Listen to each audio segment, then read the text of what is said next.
Bonjour et bienvenue sur commentphotographier.com. Alors dans cette vidéo, je vais vous parler toujours de photos de mariage sur un aspect important, c'est pourquoi faire des photos de mariage à deux photographes plutôt qu'à un photographe. C'est vrai qu'en règle générale, quand on débute, on va toujours penser à faire les photos, à travailler seul, parce qu'on est tout seul, ça se présente comme ça. Alors qu'on a tout intérêt à travailler à deux. Hein. Et parce qu'un mariage, c'est quand même quelque chose, un événement très important, un événement assez dense, en émotions, en moments cruciaux, à ne pas louper. Donc c'est des choses très fourni. Et puis quand on débute, c'est compliqué d'être un peu tout le temps très attentif et de ne rien louper. Mais on y arrive, hein, je vous rassure. Alors que quand on est deux photographes, bien, on peut se partager les tâches. C'est-à-dire qu'en règle générale, ce qui est intéressant, c'est d'avoir un photographe qui va se focaliser sur les mariés et un deuxième photographe qui va se focaliser sur l'entourage des mariés. Comme ça, on a la possibilité, que l'on n'a pas quand on est seul, de saisir les moments d'émotion. Par exemple, quand les mariés vont dire oui à la mairie, vous allez vous focaliser quand vous êtes seul sur les mariés qui vont dire oui. Hein, ou à l'église qui vont échanger les anneaux et compagnie, vous êtes focalisé sur les mariés. Pendant ce temps, vous allez louper les parents, vous allez louper les frères et sœurs qui vont avoir leurs petites larmes parce que ce moment d'émotion sera intense pour eux. Et alors que quand vous êtes deux, eh bien justement ce moment-là, vous ne le louperez pas.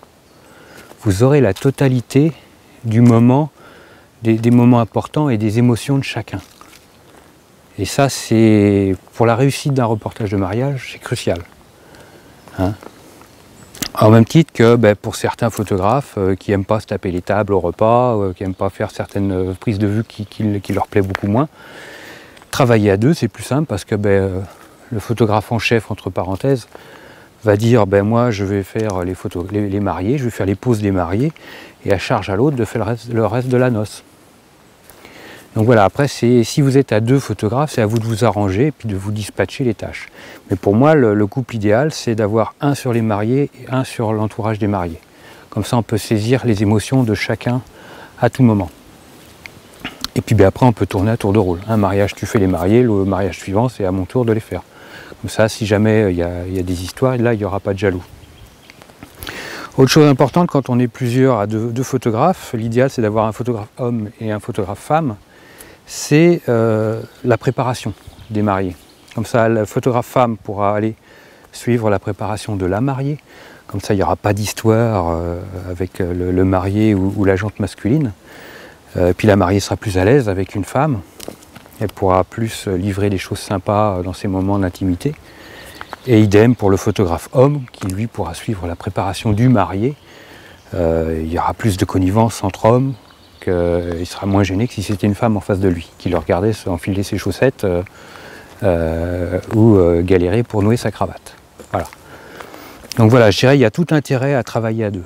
Hein, c'est pas... Je pense que qualitativement, ça s'en ressent et on propose des choses plus intéressantes et plus valorisantes. Après, bon, c'est aussi une question de coût. Parce que les deux, on facture le double, hein, chacun doit vivre. Donc c'est aussi une réflexion à avoir.